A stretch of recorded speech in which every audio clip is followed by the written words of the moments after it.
texto na Bíblia, eu queria que você abrisse, por favor, no Evangelho de Marcos, que já foi lido aqui no início, Marcos, capítulo 6. Marcos, capítulo 6, versículo 45 até o 51.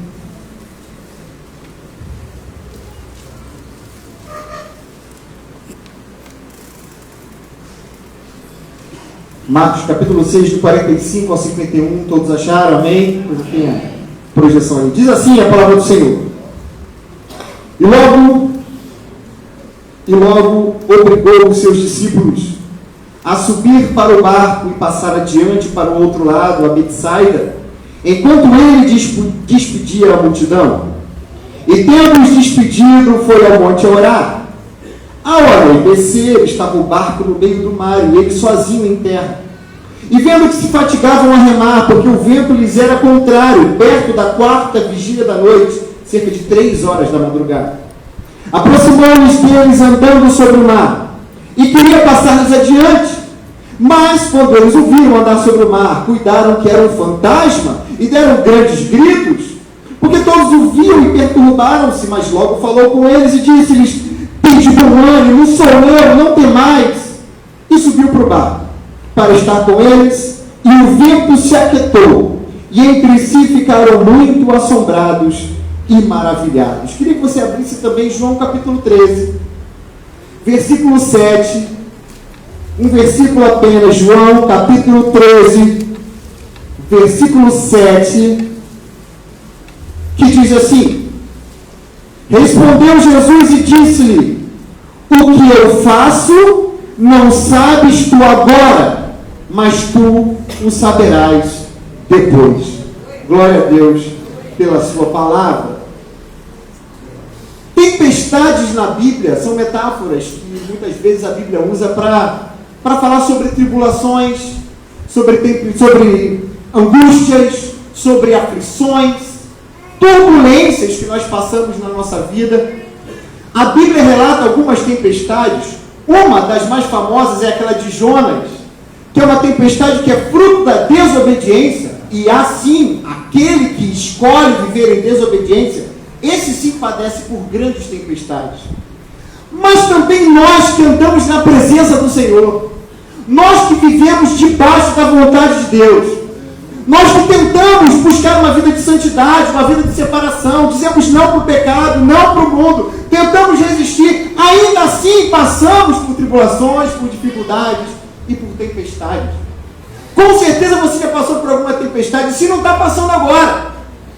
Crises na família, uma enfermidade que chegou, família desestruturada, algo inesperado aconteceu, tribulações, tempestades, que nós que vivemos em obediência a Deus, também passamos. E muitas vezes nós questionamos, muitas vezes nós clamamos a Deus e falamos: Deus, por que eu estou passando por isso? Mas Deus, eu te sirvo, Deus, eu te busco, Deus, eu te obedeço, Deus, eu procuro fazer a tua vontade, mas por que isso acontece comigo? Por que eu estou passando por essa tempestade? Por que eu estou passando por essa tribulação? Por que eu estou passando por essa adversidade? Talvez essa tenha sido a frase que você mais repete nos últimos dias. Mas uma coisa eu quero que você saiba e saia daqui hoje com essa certeza. Se você anda na presença de Deus, se você obedece a Deus, se você tem vivido uma vida de tempestade, de diligência e uma vida de santidade diante de Deus, e ainda assim está atravessando tempestades na sua vida, prepare-se, porque Deus está preparando você para vivenciar uma história extraordinária. Aleluia! Hoje você não entende o que eu estou fazendo, mas um dia você vai entender o que eu estou fazendo. Aleluia! Glória a Deus! Glória a Deus pela sua palavra. E eu queria falar um pouquinho sobre tempestade, e a gente vai entender aqui hoje nessa noite por que Deus permite que passemos por algumas tempestades. E eu vou falar sobre a perspectiva do Evangelho de Marcos, porque ele nos dá uma ideia cronológica, uma sucessão de fatos muito bem nítida, muito bem clara, para a gente entender os propósitos de Deus, Por que Deus permite que nós passemos por tribulações, tempestades e adversidades? Olha só, nós podemos perceber aqui já que Jesus ele separou os seus discípulos. E Jesus ele veio na terra com uma missão muito clara, muito bem definida, como foi falado aqui, inclusive, no nosso querido Eduardo. Jesus Cristo veio a este mundo para salvar o que se havia perdido. Mas Jesus veio com um discurso ultra radical. Jesus veio abalar as estruturas. Jesus veio romper e abalar a estrutura política da época. Jesus veio abalar o sistema religioso da época. E ele sabia que tinha pouco tempo, porque o discurso era tão radical. O discurso de Jesus era tão extraordinário, tão diferente, que ele sabia que assim que ele desse o start no ministério dele, ele tinha que correr, porque muito em breve a turma ia pegar ele e ia matá-lo. Então Jesus sabia que o tempo corria, ele tinha apenas alguns anos, poucos anos, para fazer com que o seu ministério fosse estabelecido aqui na terra.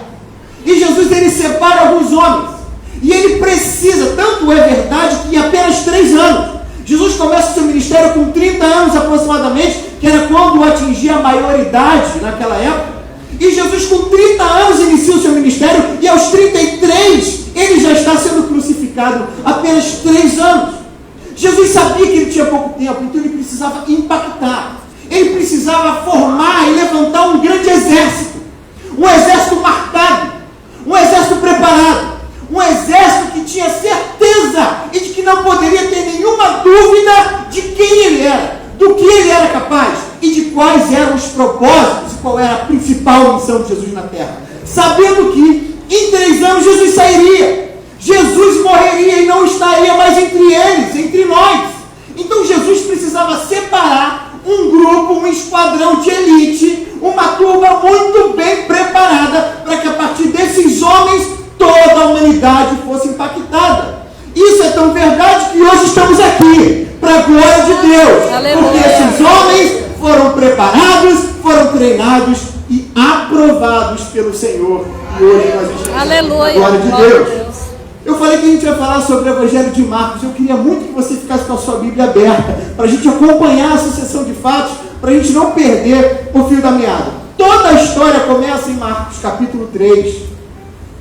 Nós vemos em Marcos capítulo 3, deixa eu beber água aqui, senão a turma aqui vai sofrer. Eu cuspo pra caramba. Marcos capítulo 3, a história começa que Jesus ele separa os 12. Jesus ele separa os seus 12 discípulos. Ele conclui a seleção. Ele conclui o processo seletivo. E agora ele precisava, lembra do tempo que tinha que correr, ele tinha que fazer uma escola, uma preparação intensiva desses caras, uma preparação intensiva desses homens, porque ele ia sair a qualquer momento, ele seria crucificado, e esses homens precisavam passar por um curso, por uma escola intensiva, um treinamento intensivo, para que eles não tivessem dúvida de que quando Jesus morresse e subisse, esses homens tinham que ter a certeza de quem era Deus, do que Deus era capaz e quais eram os propósitos de Deus para a humanidade. Começou em Marcos capítulo 3, Jesus acaba o processo seletivo e, como todo treinamento, tem aulas teóricas, aulas práticas, o estágio e no final ele é aprovado ou não. Então, primeiro aula teórica, depois aula prática, depois o estágio longe do professor, para ver se ele aprendeu direitinho ou não, e no final, a prova final, ele vai ter um selo de aprovado ou de reprovado. E essa história dessa escola, esse estudo, esse projeto intensivo dessa escola de homens de Deus, está em Marcos capítulo 4. Já no capítulo seguinte, você vai ver que Marcos capítulo 4, versículo 1, começa assim: e outra vez começou a ensinar junto do mar, e ajuntou-se a ele uma grande multidão. Começou a escola, começou o treinamento, já tinha os alunos, a turma já estava fechada, não tinha mais vaga para ninguém, selecionados os 12 homens, e agora começou o treinamento intensivo, aulas teóricas. E Jesus aqui, ele começa a falar para eles uma teoria, você vai acompanhar em Mateus capítulo 4, você vê que Jesus ensina parábolas muito parecidas. 4 parábolas principais, e Jesus vem para eles dizer qual é o projeto. Olha, o projeto seguinte, meus queridos, vocês têm a grande missão de revolucionar o mundo. Vocês têm a missão de transformar o mundo, de mudar a história da humanidade. Mas uma coisa é certa, ele começa a usar algumas parábolas. A primeira parábola, a parábola do semeador. E ele diz o seguinte: a palavra precisa ser pregada em qualquer canto, em todo lugar, independente do terreno. O negócio é o seguinte: vocês têm que pregar. O reino de Deus tem que crescer. O reino de Deus tem que ser proclamado. O reino de Deus tem que ser estabelecido aqui na terra. Prega, meu irmão. Prega para todo mundo. Prega em todo canto. Tanto que depois, quando ele ressuscita, ainda em Marcos 16:15, ele reforça e diz: ide por todo mundo e pregar o evangelho a toda criatura. Então ele diz: olha, tem que pregar. Prega para todo mundo, não importa o terreno. Depois do versículo 21 ao 25, ele vem a parábola da candeia, dizendo o seguinte: o evangelho, ele é a luz e ele precisa ser visto, ele precisa aparecer, ele precisa ser conhecido por toda a humanidade. Ainda a parábola da semente, do 26 ao 29, dizendo o seguinte: se preocupe em pregar, se preocupe em lançar semente, não se preocupe com o resultado, não se importe com o momento ou o resultado imediato. Prega, o teu papel é pregar. Quem vai fazer crescer sou eu, quem vai dar o resultado sou eu. Mas prega em todo tempo e não se preocupe com o resultado. E ele acrescenta ainda a parábola do grão de mostarda, ainda na aula teórica, do versículo 30 ao 34, dizendo que o reino de Deus é simples, aparentemente algo muito simples, algo até desprezível, pequeno, como um grão de mostarda. Ah, meu irmão, mas isso der oportunidade, ele vai crescer, ele tem que crescer, dar sombra para as pessoas, inclusive abrigo para as aves do céu, que ele conta aqui. Outra coisa que eu aprendo também com a parábola da mostarda, que ainda coisas pequenas e desprezíveis nas mãos do Senhor se tornam grandes para a glória e louvor do nome dele. Aleluia. A aula teórica está completa.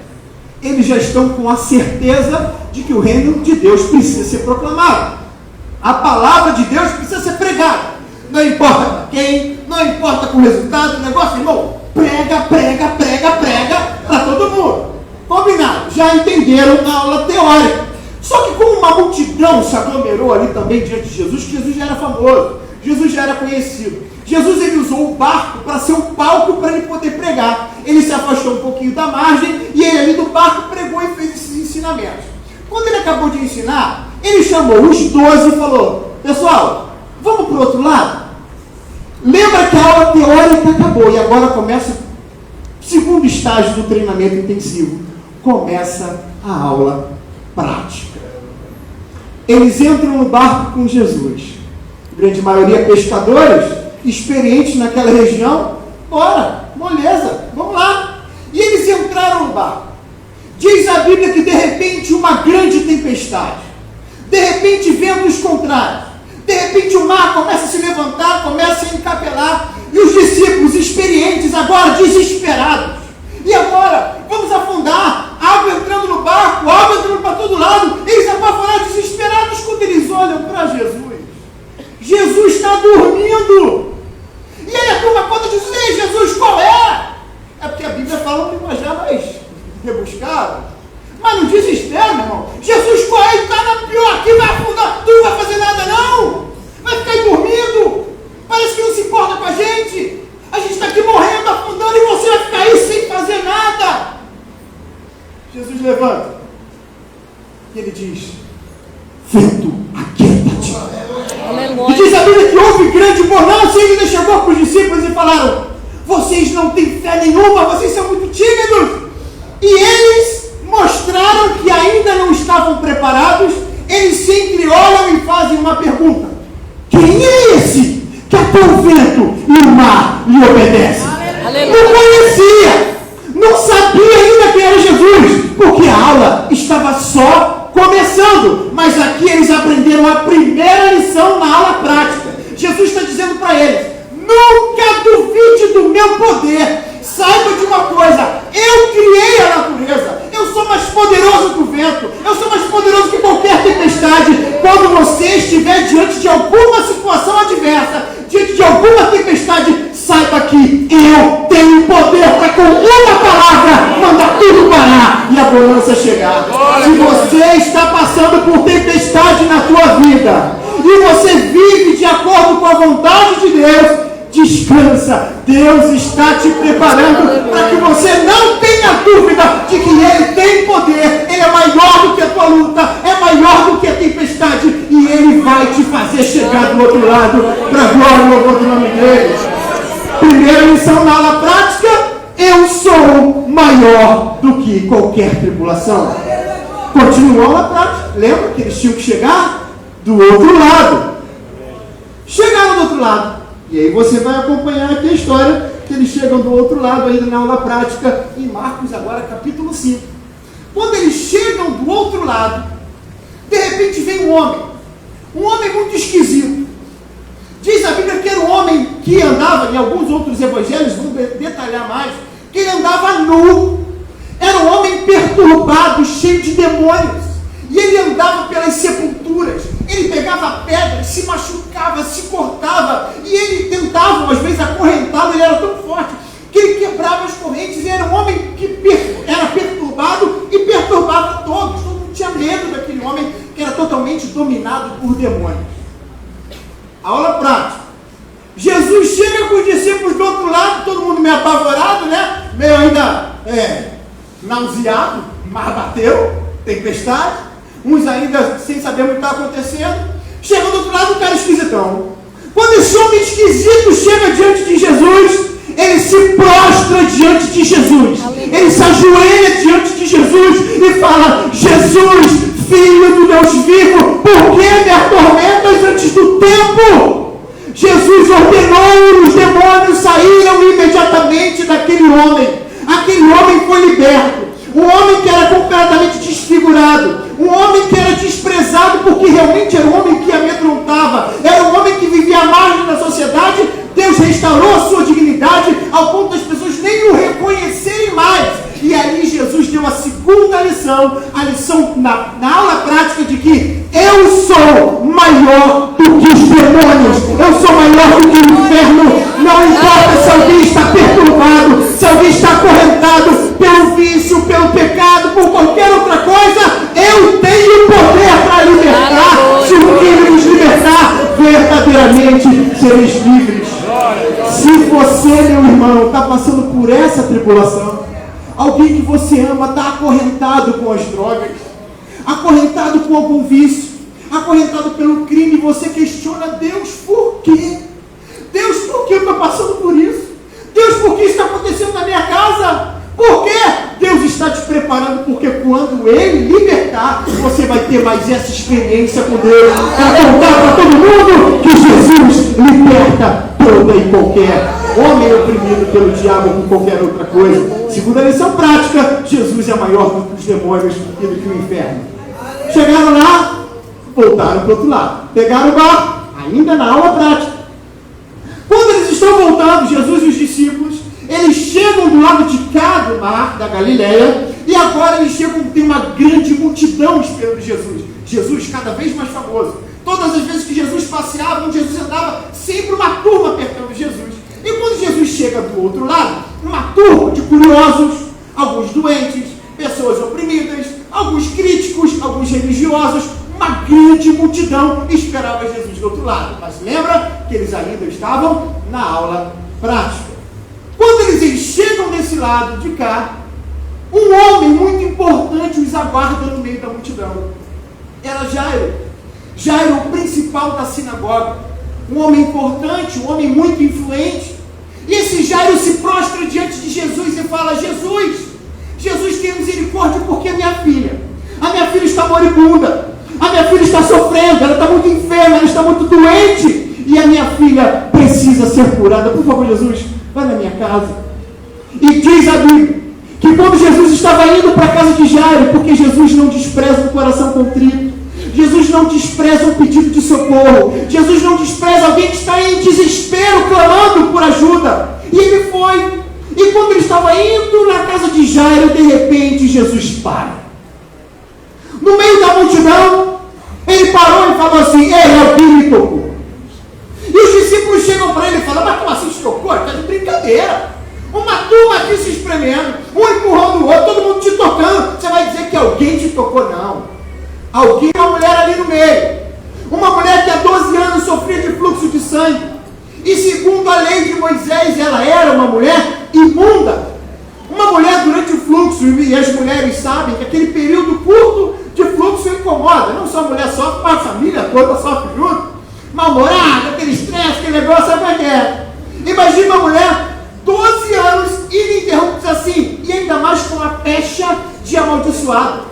Como uma mulher que estava no período menstrual, uma mulher normal, ela não podia tocar em nada e em ninguém, não podia ser tocada, porque ela era uma mulher imunda, quanto mais uma mulher 12 anos ininterruptos. Ela não tinha amigos, ela não tinha família, ela não podia se relacionar com ninguém. E onde ela chegava, a turma atravessava a rua, não encosta nela, porque ela é a imunda. E essa mulher com certeza estava disfarçada no meio da multidão, porque ela sabia, se ela fosse reconhecida ali, ela ia falar, abre porque a imunda está passando. E ela com certeza disfarçada no meio da multidão, e ela falou assim, eu tenho certeza que se eu apenas tocar nas vestes de Jesus, aleluia, eu tenho certeza que eu vou ser curada. E ela no meio da multidão, ela foi ali se espremendo e pá, tocou em Jesus. Diz a Bíblia que quando ela tocou, imediatamente ela sentiu a hemorragia estancar. Foi quando Jesus falou, opa, alguém me tocou. E aí Jesus parou. E aquele silêncio, qual é a de Jesus agora? E Jesus olha para trás, mas Jesus ele poderia seguir viagem, afinal, ele já havia curado aquela mulher. Mas Jesus estava no curso. Jesus estava dando treinamento. Jesus precisava ensinar os seus discípulos algumas lições. E Jesus para. Jesus olha para trás e fica, quem me tocou? Alguém me tocou. E aquela mulher falou, fala ou não fala? Fala ou não fala? Fala ou não fala? Rapaz, se eu falar aqui, tu não vai me pegar. Porque eu não posso tocar ninguém. Eu sou imunda. Eu não posso encostar em ninguém. Será que você descoberta? Meu Deus, fala. Diz a Bíblia que ela tinha temor. Ela estava realmente apavorada. E aí ela falou, tá bom, Jesus, fui eu. Sei lá, se esperando que fosse brincar com ela alguma coisa. Jesus chega para ela e fala assim, ei, vai, a tua fé te salvou, aleluia, vai e viva em paz, livre desse teu mal. O que Jesus estava querendo ensinar nessa terceira lição, na aula prática para os seus discípulos? Eu tenho poder sobre toda e qualquer enfermidade, seja enfermidade física ou enfermidade emocional. Uma mulher que vivia oprimida pela doença física e rejeitada pela sociedade, Jesus precisava honrá-la publicamente. O nosso Deus, ele mostra nessa lição que ele é maior do que toda doença. O Senhor cura, ele cura nos dias de hoje. Aleluia. Se você que obedece a Deus, se você que vive na presença de Deus, você que vive uma vida de santidade e obediência, ainda assim a enfermidade se levantou contra você. Deus está permitindo para mostrar para você que Ele não mudou, que Ele é o mesmo Deus nos dias de hoje, porque Ele tem poder para curar em Deus nos dias de hoje. Aleluia. Você pode perguntar por que isso está acontecendo.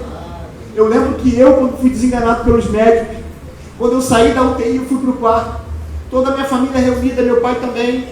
E eu cheguei e eu olhei, olha só que abuso, eu cheguei e falei, pai, eu não mereço passar por isso, porque eu sirvo a Deus, eu busco a Deus, eu faço a obra de Deus. Eu não era pastor ainda, mas eu faço as coisas de Deus, e por que isso está acontecendo comigo? Eu lembro a família toda comovida, e meu pai chorando, olhou para mim e falou assim, não diga por quê, pergunte para quê. Porque Deus está te preparando glória a Deus, aleluia. Isso tudo. E hoje eu estou aqui 6 anos depois, para a glória de Deus, para mostrar que Jesus Cristo ainda cura nos dias de hoje. Deus estava me preparando para eu dizer para você que está doente hoje, que Ele cura sim, Ele cura câncer, Ele cura AIDS, Ele cura tudo.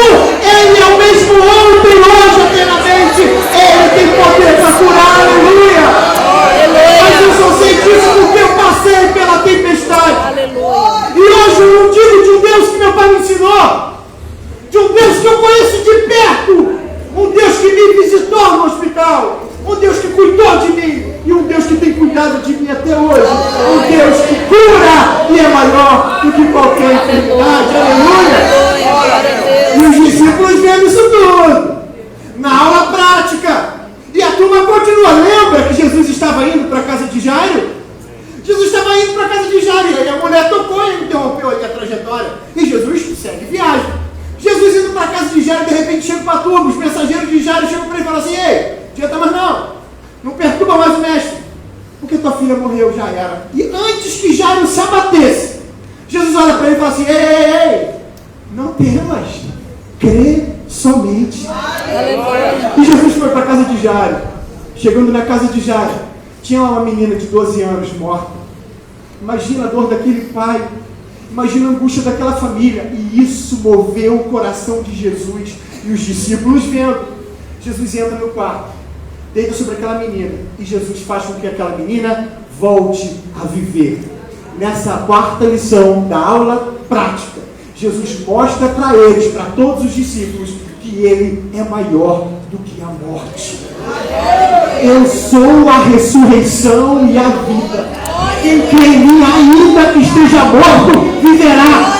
Se você está passando por situações em que já era, o caso é perdido, está fedendo em decomposição, a família já era, todos dizem já era, enterra isso, deixa para lá, já era, é um caso perdido. Mas que você saiba, você que está passando por isso, que quando Deus solucionar o teu problema, quando Deus trouxer aquilo que é impossível tornar possível na sua vida, você não vai duvidar e vai dizer para todo mundo que Jesus Cristo é maior do que tudo, inclusive maior do que a morte.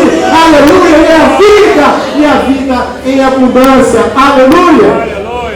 Aula teórica e depois aula prática.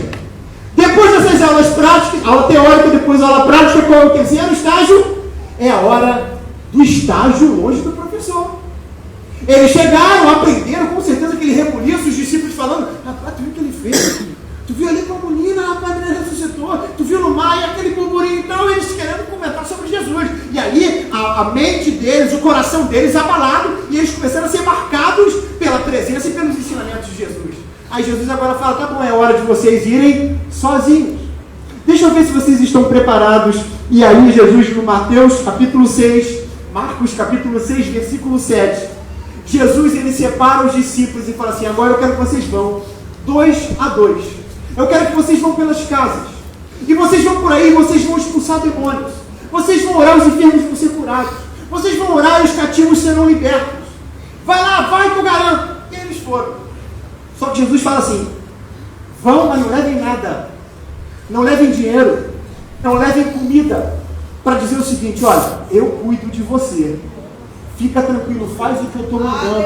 Obedece a minha palavra, que o resto cuido eu. Busco o reino de Deus e a sua justiça, e as demais coisas serão acrescentadas. E uma outra coisa também, para eles aprenderem o valor da hospitalidade e da generosidade. Porque eles iam andar de casa em casa, eles iam comer o que desse. Eles iam dormir onde alguém desse abrigo para eles. Então eles tinham que valorizar a importância da generosidade e da hospitalidade. Eles vão e eles voltam. Quando eles voltam e eles chegam para dizer: Jesus, que negócio é esse legal? Só que eles não dizem assim, mas eles falaram: a gente orou e você veio curado. A gente chegava para o demoniado e o demoniado era liberto. Que negócio bacana é esse, Jesus? E eles foram prestar contas com Jesus. E diz a Bíblia aqui que Jesus, ele pega eles no versículo 30 de Marcos capítulo 6. Jesus pega os discípulos e fala: tá bom, vamos conversar um pouquinho mais afastado? Vamos um pouquinho mais distante daqui, que tem muita gente, a turma se aglomerou, e eu quero essa prestação de conta, eu quero que vocês me digam o que vocês acharam. E Jesus pegou eles no barco e foi para um lugar mais deserto. Só que onde Jesus estava, tinha sempre uma grande multidão. Lembra que ainda é o treinamento ainda não acabou. E Jesus, quando chega ali, de repente, uma grande multidão se aglomera. Já a hora passando, chegando de tarde, Jesus fala: rapaz, essa turma aí está com fome. Essa turma não tem o que comer. Essa turma, eu estou preocupado com essa turma porque não tem nem onde comprar. E agora o que eu faço? E os discípulos se entreolham, Jesus fala: dai a eles vós de comer. Ele fala: como que eu vou dar 5.000 homens? Fora mulher e criança, como vou comprar comida para tanta gente? Jesus pega e fala: não sei o que você tem. É o quê? 5 pães e 2 peixes? Junta aqui, me dá aqui. E Jesus, a partir de 5 pães e de 2 peixes, ele alimentou 5.000 homens, fora mulheres e crianças. E ainda sobraram 12 cestos cheios. Eu aprendo aqui algumas coisas. Primeiro, lembra que eles voltaram felizes porque porque eles pregaram o Evangelho, oravam, os enfermos eram curados, e eles ali abençoaram, e as pessoas eram abençoadas, mas quer ver o obreiro cair? Elogio. A vaidade é a coisa mais terrível na vida de um homem de Deus. Eles estavam se achando, meu irmão. Quando eles chegaram ali, eu oro, o cara é curado. Eu expulso o demônio, eu sou poderoso, eu tenho poder, eu sou alguma coisa. E Jesus mostra para eles aqui o seguinte, olha aqui, dai vocês a eles de comer. O que eu estou querendo ensinar? Meu irmão, o que vocês têm não é de vocês, é o meu nome que tem todo o poder. É o meu nome que cura, é o meu nome que liberta, é o meu nome que transforma, é o meu nome. Agora, evangelho é serviço. Sirva. Esse teu ministério é para abençoar. Considere os outros maiores do que você. Irmão, não entre teu dom. Esse dom que Deus te deu é emprestado, ele não é teu. Não use para se beneficiar. Não use para ganhar status. Não use para ganhar dinheiro. O teu dom é para servir, para abençoar. Jesus estava cansado. Glória a Deus. Jesus estava totalmente cansado. Ele pediu para se retirar para descansar. Mas quando ele viu a turma ali faminta, Jesus falou, não interessa se eu estou cansado. Eu fui chamado para trazer alívio. Eu fui chamado para trazer paz. Eu fui chamado para trazer pão e alegria e refrigério para os mais necessitados. Ele ensina aqui nessa lição que o evangelho, que o ministério é para serviço. Aquele que quer o chamado por causa de status, por causa dos benefícios, meu irmão, esse nunca foi chamado e não tem noção do que é um verdadeiro chamado. Uma outra coisa que eu aprendo também aqui, que Jesus ele diz aqui para os seus discípulos, eu disse que era para vocês darem de comer. O pouco que vocês tinham, vocês compartilharam. No final da história sobraram 12 cestos cheios. Vocês são quantos, hein? Vocês são quantos, hein? Vocês são 12. Olha só, faz o que eu mando, que eu tenho cesto cheio para te dar. Faz o que eu mando, compartilha o que você tem, porque eu cuido, eu supro, eu sou o Jeová Jireh, o Deus da provisão. Eu dou, eu tenho, eu sou o dono do ouro da prata, mas eu quero que você me obedeça e que faça a minha vontade. Aula teórica, aulas práticas e o estágio. Legal, chegou a hora da prova final. Vamos lá. Ainda em Marcos capítulo 6, versículo 45. Como é que diz assim que vocês leram aí no começo? Marcos 6, a partir do versículo 45. E logo obrigou os seus discípulos a subir para o barco e passar adiante para outra banda. A primeira aula prática foi onde? Quem lembra? Primeira aula prática foi onde? No mar, lembra? Primeira aula prática, Jesus entrou com eles no mar, tempestade, Jesus estava dormindo, lembra? E eles perguntaram, quem é este que até o vento e o mar obedecem? Não conheciam. Primeira aula prática. E agora, depois de passar essa volta toda, esse curso todo com Jesus, a hora da prova final é onde? No mesmo lugar. E aí Jesus agora chega para eles e fala, vamos para o barco passar para o outro lado. Eles falam, pô, nada. Eu sei que eu passei de última vez, irmão. Vento com força, era onda batendo, o barco quase virando, parecia que eu ia me afogar. Vou é nada, meu irmão, vou não. Jesus obrigou, vai. Eu estou mandando, vai. Só que é o seguinte, vocês vão. Eu não vou não. Vocês vão sozinhos. Com ele o negócio estava esquisito. Agora eu vou sozinho. Vou não, vai que eu estou mandando, vai. Eles foram. E diz a Bíblia que eles remando somente descendo. Começaram a remar, não tinha botão como tem hoje. Começaram a remar, daqui a pouco. Ele se entrou, eu já vi esse filme, rapaz. O vento está começando a ficar esquisito. O vento contrário. E parece que o mar está se levantando. Parece que as coisas de novo vão acontecer. Quando eles procuraram, cadê Jesus? Não estava! E aí eles desesperados, e agora remando, já foram das 3 horas da manhã. Daqui a pouco, esses homens olham para um lado e para o outro, no meio da tempestade. Eles já estavam desesperados. Eles olham um negócio branco andando sobre as águas e falam, que é isso, meu Deus do céu? Eu estou quase afundando, agora fantasma! Meu Deus, um fantasma! Foi isso. Você acha aí um fantasma? Oh, aleluia. Não, no meio do mar, vento batendo, sempre tem um mais exagerado, sempre tem um mais escandaloso. Fantasma! Desespero. Quando se aproxima é Jesus, e Jesus olha para eles e fala assim: ei, Pedro, não sou eu. Em Mateus 14 vai contar um detalhe, que Pedro, quando fala estou mesmo, eu quero ir ao teu encontro.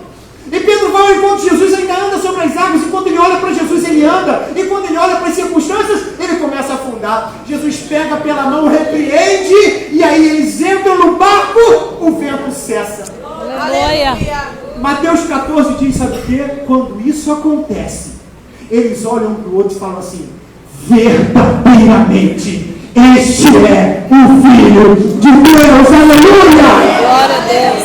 Até o presente momento, eles poderiam crer até num homem espetacular, num profeta que fazia milagres, porque a lei dizia, aqui no Velho Testamento, eles conheciam a história de muitos homens espetaculares, que faziam milagres e maravilhas. Até o presente momento, Jesus era mais um profeta espetacular. Mas agora Jesus falou, na prova final, eles vão na frente, mas eu não vou mais agora como um profeta. Eu vou mostrar para eles que eu desafio qualquer lei da gravidade.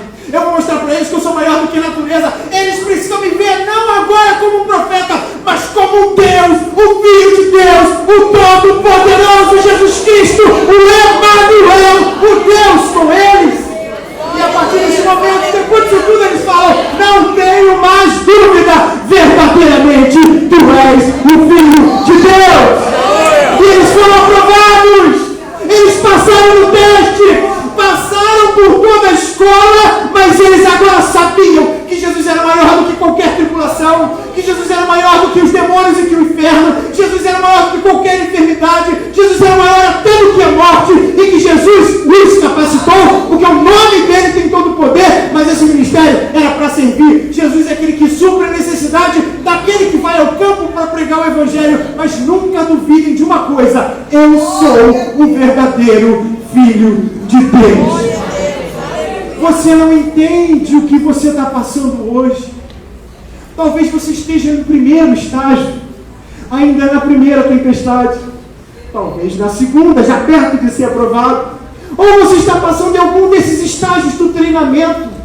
Se você vive de acordo com a vontade de Deus, se você teme ao Senhor e está passando por tribulações, é para agradecer, porque o Senhor te escolheu, Ele está te capacitando, Ele está te treinando para que você saiba que Ele é Deus na tua vida. Ele vai te usar para libertar os cativos e oprimidos. O Senhor quer te usar para pregar o Evangelho. O Senhor quer te usar para curar os perdidos. O Senhor quer te usar para mudar a América, para mudar o Rio de Janeiro, para mudar o Brasil. O Brasil nunca foi tão evangelizado, mas nunca foi tão pobre, porque a igreja se calou, a igreja não salva mais, a igreja não brilha mais, a igreja não é mais santa, a igreja se corrompeu. Mas em nome de Jesus, que aqui se levantem homens e mulheres cheios de Jesus, marcados pelas tempestades e tribulações da vida, mas que conhecem o Deus que tem todo o poder e que os chamou para fazer a diferença. Já para concluir, essa estratégia de Deus ele já usou no passado. Antes, quer ver? Deus, quando separou o povo, tirou o povo do Egito, o povo que era escravo no Egito, Deus, de uma lição para mostrar que os amava, que se importava com eles, trouxe Moisés como libertador e falou: turma, eu vi o sofrimento de vocês, eu vi a dor de vocês, Egito não é lugar para vocês, eu tenho uma terra, um lugar que mana leite, que mana mel. Vem comigo para um lugar que eu vou te preparar, uma lição de amor. Quando esse povo está saindo diante do Mar Vermelho, o faraó vindo atrás, e agora, meu irmão, como é que vai ficar esse negócio? Deus chamou a gente, e agora Deus estava querendo mostrar para eles que Deus tinha poder sobre quaisquer adversidades.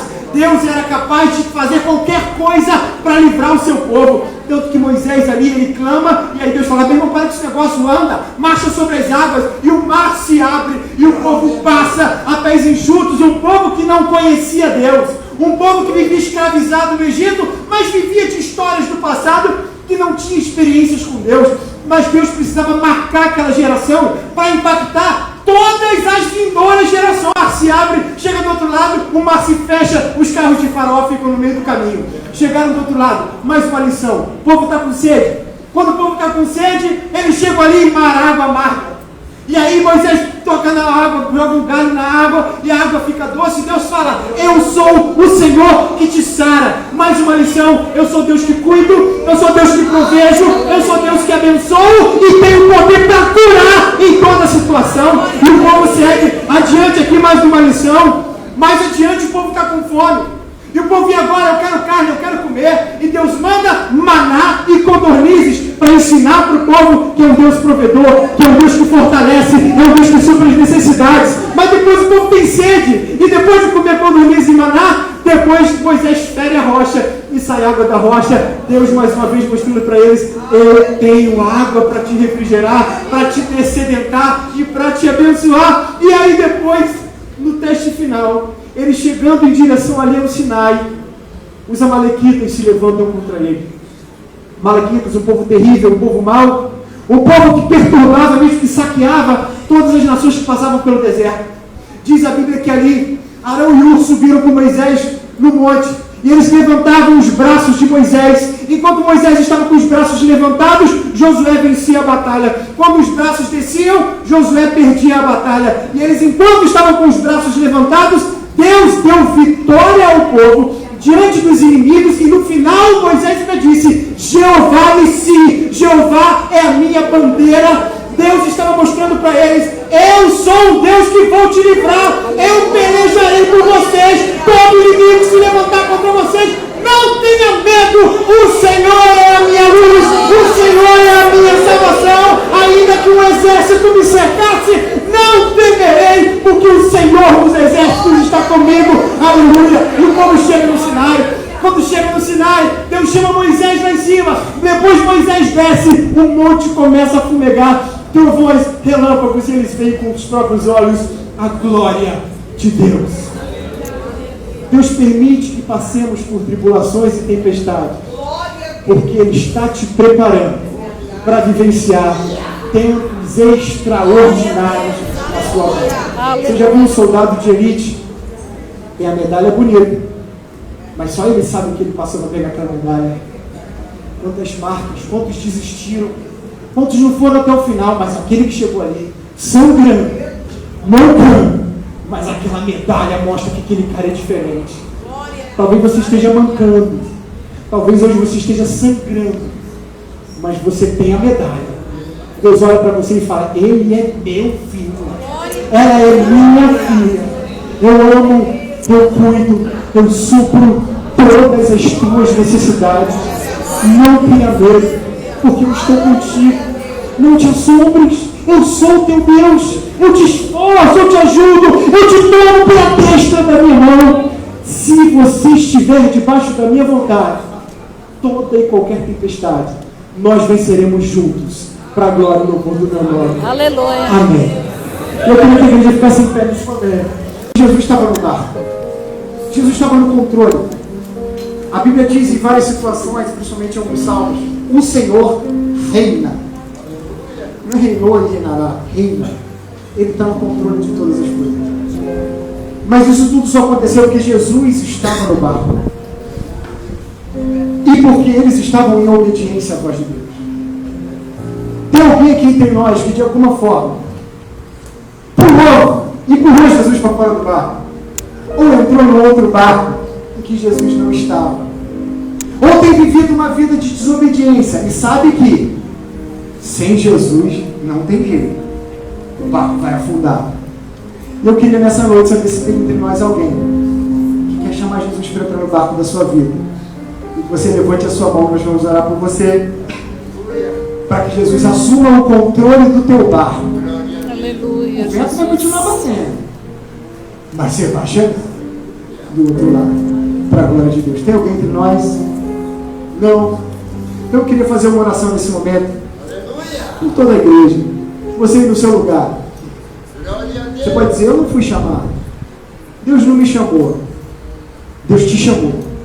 Deus conta contigo. Deus quer te usar. Jesus está voltando. A qualquer momento Ele vai voltar. Mas quem tem que fazer essa obra somos nós. Temos que fazer a diferença. O Senhor está te preparando para fazer a sua obra. E que você, diante das tribulações e das tempestades, não murmure. Nem diga como eu, por que isso? Achando alguma coisa. Senhor, não estou entendendo agora, mas um dia eu vou entender. Eu lembro que no meio da adversidade, o médico entrou no meu quarto e falou assim: não se anima não, cara, porque essa doença vai voltar. Meu Deus. Foi embora. Eu fiquei mal. Eu estava lendo a Bíblia, Gênesis 15:1, e diz assim: não tenha medo, eu sou o teu escudo e grande será a tua recompensa. Aleluia. Glória a Deus. Olha a recompensa aqui. Deus me chamou. Eu que era filho do meu pai. Deus me chamou para viver uma história com Ele. Para eu ter uma experiência com Ele. Tribulações que eu não entendia no momento. Mas hoje eu entendo. Se tem alguém doente, rapaz, eu falo com toda autoridade que Jesus curou. Ele cura. Ele me curou, Ele cura. Mas eu precisei passar por essa luta para entender que Ele cura.